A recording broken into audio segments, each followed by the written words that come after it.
Structure analysis might seem confusing, but it doesn't have to be. In today's video, I'll teach you the simplest way to analyse structure in AQA English Language Paper 1 Question 3. What does it actually mean to analyse structure in an extract? Put simply, structure is about how the text is organised, the order things take place in. Structure analysis is less about what's happening in a source and more about where it's happening and why. And the easiest way to analyse structure in Paper 1 Question 3 is to think about the extract on a paragraph by paragraph basis. Why? Because writers usually start a new paragraph when they change topic, time, place, or perspective, and as a result, every time you spot a change of paragraph, it's likely to indicate a structural shift to something new. But here's the thing, for an 8-mark question, there won't be enough time to reread the whole text again. So my advice is that when you read the text for the very first time at the start of the exam, write a 2 or 3 word summary next to each paragraph summarising the plot. This is an idea that was first shared with me by Chris Curtis, a fantastic teacher, and let's do it together now. You can download this extract for free through following the links in the description, and let's get into it. So we're looking at the extract. Of course, we have the context box. In this extract, taken from the midpoint of a novel, the narrator witnesses a dangerous situation whilst walking across a causeway, a road which regularly floods. Then we get into the first paragraph. So, for a short time, I walked slowly on, determined to stick to my path until I came out onto the safety of the country road. But it began to dawn on me that I should as likely as not become quickly lost once I had left the straightness of the causeway and might wander all night in exhaustion. The most obvious and sensible course was to turn and retrace my steps the few hundred yards I had come, and to wait at the house until either the mist cleared or Keckwick arrived to fetch me, or both. So, next to paragraph 1 here, I might write something like, narrator realises they're in danger. Then we go on to paragraph 2. That walk back was a nightmare. I was obliged to go step by slow step for fear of veering off onto the marsh and then into the rising water. If I looked up or around me, I was at once baffled by the moving, shifting mist, and so on I stumbled, praying to reach the house which was farther away than I had imagined. Then, somewhere away in the swirling mist and dark, I heard the sound that lifted my heart, the distant but unmistakable clip-clop of the pony's hooves and the rumble and creak of the trap.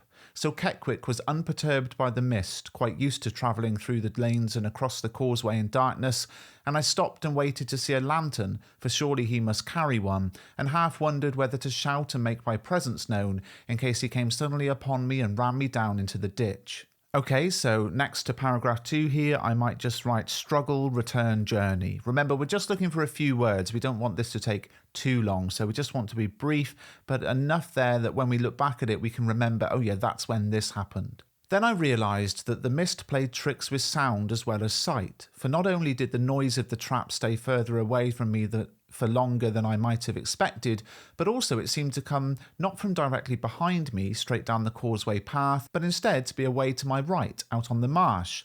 I tried to work out the direction of the wind, but there was none. I turned around, but then the sound began to recede further away again. Baffled, I stood and waited, straining to listen through the mist. What I heard next chilled and horrified me, even though I could neither understand nor account for it. The noise of the pony trap grew fainter and then stopped abruptly, and away on the marsh was a curious, draining, sucking, churning sound, which went on together with the shrill neighing and whinnying of a horse in panic. And then I heard another cry, a shout, a terrified sobbing. It was hard to decipher, but with horror I realised that it came from a child, a young child. I stood absolutely helpless in the mist that clouded me and everything from my sight, almost weeping in an agony of fear and frustration, and I knew that I was hearing beyond any doubt appalling last noises of a pony and trap, carrying a child in it, as well as whatever adult, presumably Keckwick, was driving and was even now struggling desperately. It had somehow lost the causeway path and fallen into the marshes and was being dragged under by the quicksand and the pull of the incoming tide. And next to this paragraph, might just write, hearing distressing sounds. I began to yell until I thought my lungs would burst, and then to run forward, but then stopped, for I could see nothing, and what use would that be? I could not get onto the marsh, and even if I could, there was no chance of my finding the pony trap or helping its occupants. I would only in all likelihood risk being sucked into the marsh myself. The only thing was to get back to Eelmarsh House, to light every light and somehow try and signal with them from the windows, hoping against all reason that this would be seen like a lightship by someone, somewhere in the countryside around. Okay, here I might just write panic. Shuddering at the dreadful thoughts racing through my mind and the pictures I could not help but see of those poor creatures being slowly choked and drowned to death in mud and water, I forgot my own fears and nervous imaginings of a few minutes earlier and concentrated on getting back to the house as quickly and safely as I could. The water was now lapping very close to the edges of the path, though I could only hear it. The mist was still so thick and darkness had completely fallen, and it was with a gasp of relief that I felt the turf and then the gravel beneath my feet and fumbled my way blindly to the door of the house.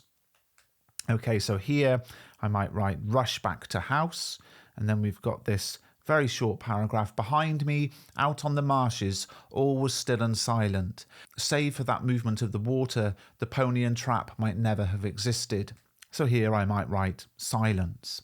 Okay, so now what I want to do is look at each paragraph shift and think about the focus of the question, how structure is used to create tension. And let me just make this really clear. It's not enough to just say what each paragraph is about or what happens at the beginning and the middle and the end. This has come up in a number of past exam reports. It's not enough to just summarize what happens. No, this is about the shift in focus from one paragraph to the next. So first off, we can consider the exam board's decision to make this our first paragraph. Does the decision to start this way create tension? Well, yes, it does, because it's an immediate immersion into conflict. The first paragraph drops the reader straight into the narrator's difficult situation and internal dilemma without any background or explanation. The opening creates immediate tension because the reader is thrown into uncertainty right away. After we've looked at how the extract starts, we're now looking about the shift between each paragraph. So, for example, the shift from paragraph 1 to paragraph 2. Well, I think we could look at how this is a shift from mental realization to a physically dangerous journey, and that increases tension because the danger becomes more immediate and real. What was previously a fear of getting lost turns into an actual nightmarish struggle for survival. What about the shift from paragraph 2 to paragraph 3? So that's the shift from the struggle return journey to hearing distressing sounds. Well, this shift heightens the tension by moving from the external threat of the marsh to strange and horrifying sounds that hint at something even worse happening nearby. The reader's fear, then the tension is intensified by the unknown nature of these noises and the possibility that someone else is in danger. The shift to paragraph 4, we might say the shift to this panic paragraph, well, tension peaks here as the disturbing sounds become recognizably human and the narrator realizes a child is in danger. The shift from that to paragraph 5, the rush back to the house, the movement from panic to action sustains the high level of tension. Although the narrator's now doing something, they're running back, they still can't help or even fully understand what's happening, which creates tension for both the narrator and the reader as we don't have a complete grasp of what's going on. And then what about this shift to the end, this silence? The final shift to silence and stillness after so much chaos is unsettling. Tension remains high because there's no resolution, just quiet and the possibility that nothing can be done. The sudden stop in action forces the reader to sit with the horror of what may have just happened. So that, I think, is the easiest way to analyse structure. Briefly summarise next to each paragraph what it's about. That's when you're reading it at the start of the exam. And then when you get to question 3, look at what the focus of the question is, because, of course, from 2026 onwards, you're given an effect. And if you don't know about that, watch this video that I'm going to link at the end. And then think, okay, how it starts, can I link that choice for the exam board to start the extract there to what the question is focused on? And then the shift from the focus of one paragraph to the next, can I link that to what the question is about?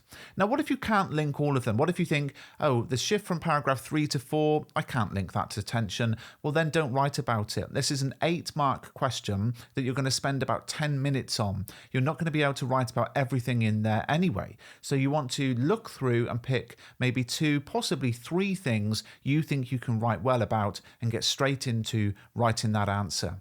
If you found this video useful, please do give it a thumbs up. There are more videos coming on this question, so make sure you're subscribed to the channel.